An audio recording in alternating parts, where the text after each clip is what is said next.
Friends, कैसे हैं। फिर से वही घिसा पीटा सवाल, कैसे हैं, यही लॉकडाउन, यही परेशानी। चलिए कोई नहीं, मैं प्रशांत चौबे फिर से आप लोगों के साथ जुड़ गया हूँ, फिर से आ गया हूँ। चलिए अपने समय का फिर से सदुपयोग प्रारंभ करते हैं, स्टार्ट करते हैं।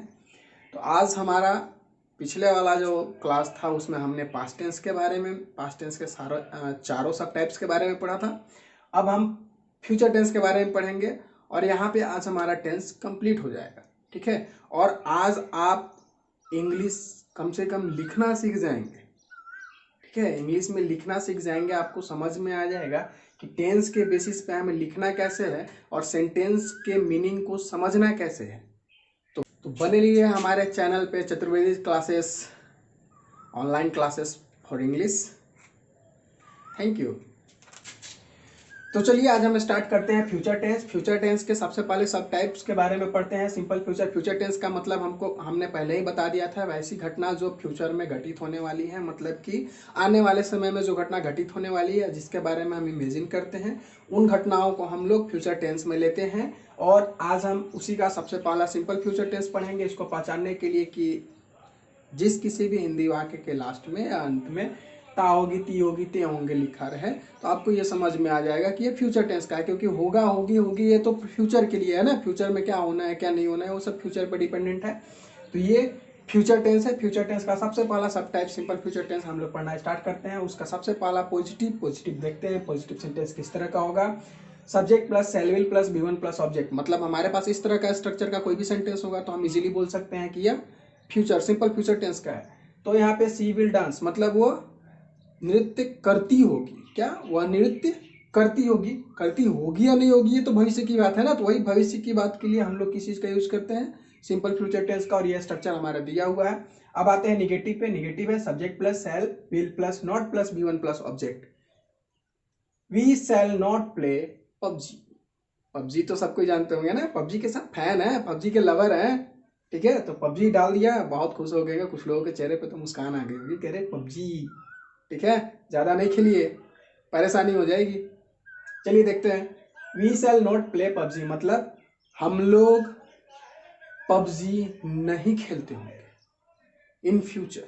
ठीक है, ये भविष्य के लिए है इसलिए होंगे। अच्छा, मैंने सी के साथ विल और वी के साथ सेल लिखा है। आप लोग को फ्यूचर के बारे में बता दूं, फ्यूचर टेंस में सेल विल जो दो हमारे हेल्पिंग ऑक्सिलरी वर्ब हैं, ये दो हेल्पिंग ऑक्सिलरी सॉरी ये जो हमारे जो इनके दो हेल्पिंग वर्ब्स हैं, इनको ध्यान में रखिएगा कि आई और वी के साथ ही सिर्फ सेल का प्रयोग होगा। सेल का प्रयोग सिर्फ आई और वी के साथ, आई और वी के साथ हम सेल का यूज करेंगे, सिर्फ आई और वी के साथ। क्लियर है, इसीलिए मैंने वी के साथ सेल का प्रयोग किया है। नेक्स्ट है इंट्रोगेटिव सेंटेंस, मतलब प्रश्नवाचक। प्रश्नवाचक में क्या होगा, सबसे पहले सेल या विल लिखेंगे, तो यहाँ पे विल लिखा है, विल के अनुसार हमने दे लिखा। Will they come to home, क्या वह घर आते होंगे। ये भी इन फ्यूचर का है, इसीलिए हमने फ्यूचर टेंस हम लोग पढ़ ही रहे हैं तो फ्यूचर का ही होगा, क्या वे लोग घर आते होंगे। उसके बाद है interrogative shall will plus subject plus not plus V one plus object. ये भी स्ट्रक्चर हमारे पास दिया हुआ है। Shall I not speak English, क्या मैं अंग्रेजी नहीं बोलता हूँगा। क्या मैं अंग्रेजी नहीं बोलता हूँगा, ये तो भविष्य की बात है, देखा जाएगा। लेकिन मैं बोलूँ या ना बोलूँ, आप जरूर बोलना सीख जाएंगे अगर आप इस टेंस को अच्छे से पढ़ लेते हैं, अच्छे से दिमाग में रखते हैं, और जितने भी स्ट्रक्चर दिए हुए हैं उन सब स्ट्रक्चर के बेसिस पे खुद से अगर बनाना स्टार्ट कर दें, खुद से सेंटेंस बनाना स्टार्ट कर दें, तो बिल्कुल आप बोल सकते हैं, इसमें कोई डाउट नहीं है। इसके बाद जो हम पढ़ेंगे उसमें मॉडल्स पढ़ेंगे, मॉडल्स और भी बहुत अच्छा है और पढ़ने में भी मजा आएगा, और उसको पढ़ने के बाद आप बेशक इंग्लिश बोलना स्टार्ट कर सकते हैं। ठीक है, तो अंग्रेजी पढ़ने के लिए हमारे साथ बने रहिए। ये हमारा फ्यूचर सिंपल फ्यूचर है, इसको देखिए, नोट कीजिए और इसके बेसिस पर अगला वाक्य बनाइए। अब इसके दूसरे सब टाइप पे हम लोग चलते हैं। ठीक है, चलिए अब हम स्टार्ट करते हैं फ्यूचर टेंस के दूसरे सब टाइप्स का, जिसका नाम है simple future sorry sorry sorry sorry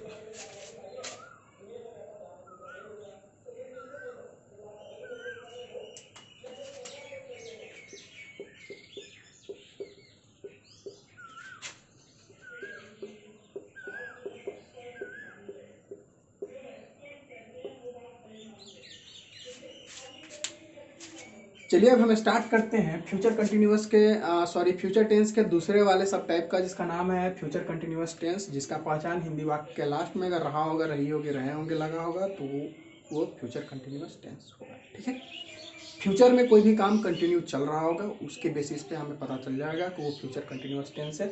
ये स्ट्रक्चर दिया हुआ है, अगर इस स्ट्रक्चर का सेंटेंस आपको मिलता है तो आप इजीली पहचान सकते हैं कि यह फ्यूचर का कौन से सब टाइप का फॉर्म का सेंटेंस है। ठीक है, तो स्टार्ट करते हैं फ्यूचर कंटिन्यूअस का। सबसे पहला positive subject plus shall will plus B four plus object. इसमें हमने सिर्फ एक चीज़ ऐड किया है, वो है बी।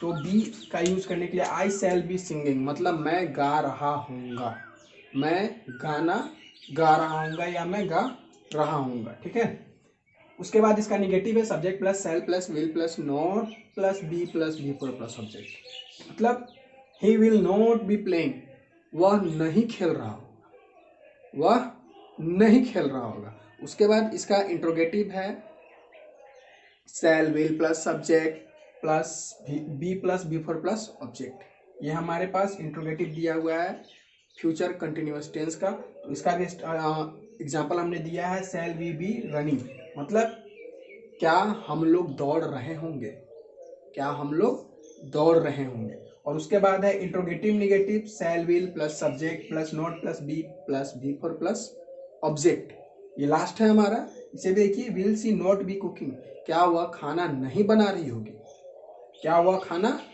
नहीं बना रही होगी। ठीक है, तो ये चारों हमारा क्लियर हो गया। आप इसके बेसिस पे भी सेंटेंस बनाइए और उसको बोलने का प्रयास कीजिए, तो ये भी आपका क्लियर हो जाएगा, इसे भी नोट कर लीजिए।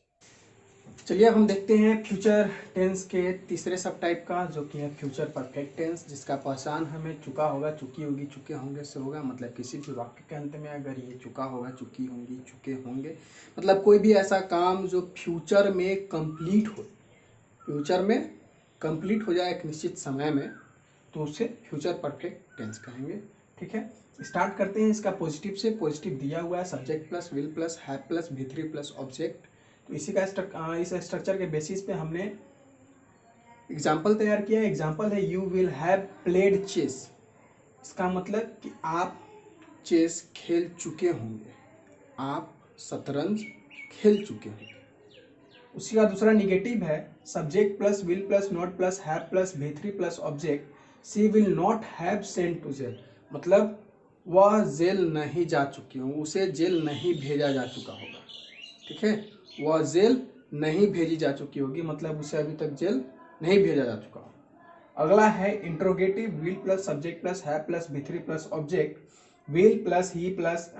Will he have cooked food, मतलब क्या उसने खाना क्या वह खाना बना चुका होगा, क्या वह खाना बना चुका होगा। और वही लास्ट वन इंट्रोगेटिव निगेटिव जो हमारे पास है,